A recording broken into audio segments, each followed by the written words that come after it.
આજે બનાવીશું ઘઉંના લોટનો શીરો। તો કઈ રીતે બનાવો તે હું તમારી જોડે શેર કરીશ।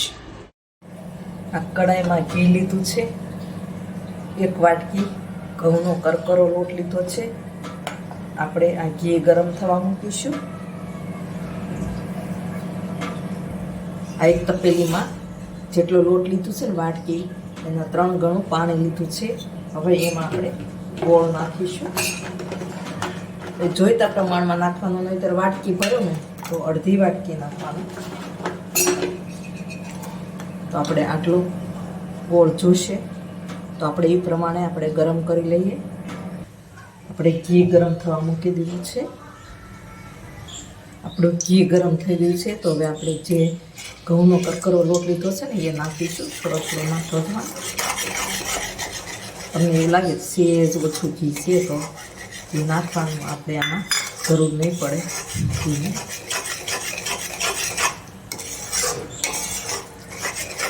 ઘી શેકી લેવાનું, આપણે લોટ શેકી લેવાનું છે। આપણે એક બાજુ લોટ શેકાય છે, બીજી બાજુ આપણું પાણી ગરમ થઈ ગયું, ઉકળી ગયું છે તો આપણે ગેસ બંધ કરી દઈએ।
લોટ હવે શેકાઈ ગયો છે અને સરસ સ્મેલ આવવા મળી છે તો આપણે ગોળનું પાણી જે કર્યું છે ને એ નાખીએ।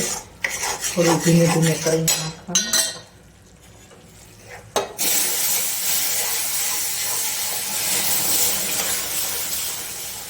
આપણે પાણી બધું નાખી દીધું છે, હવે થોડી વાર હલાવીશું આપણે ફટાફટ આ રીતે હલાવવાનું છે, નહીં તો નીચે બેસી જાય। હવે આપણો ઘઉંના લોટનો શીરો બનીને તૈયાર છે। આપણે ચૈત્રી નવરાત્રિ છે તો માતાજીના નિવેદ માટે શીરો બનાવ્યો છે। આપણો શીરો બનીને તૈયાર છે। હવે આપણે એક વાસણમાં કાઢી લઈશું, ગેસ બંધ કરી દઈએ। હવે તો આપણો શીરો બનીને તૈયાર છે। તો આપણે ચૈત્રી નવરાત્રિમાં માતાજીના નૈવેદ્ય માટે શીરો બનાવ્યો।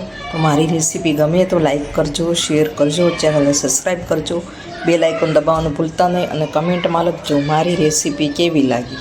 અને આવી અવનવી રેસીપી જોવા મારી ચેનલને સબસ્ક્રાઈબ કરશો એટલે સૌ પ્રથમ નોટિફિકેશન તમારા ફોનમાં આવી જશે, એટલે મારો વિડીયો સૌ પ્રથમ તમને જોવા મળશે।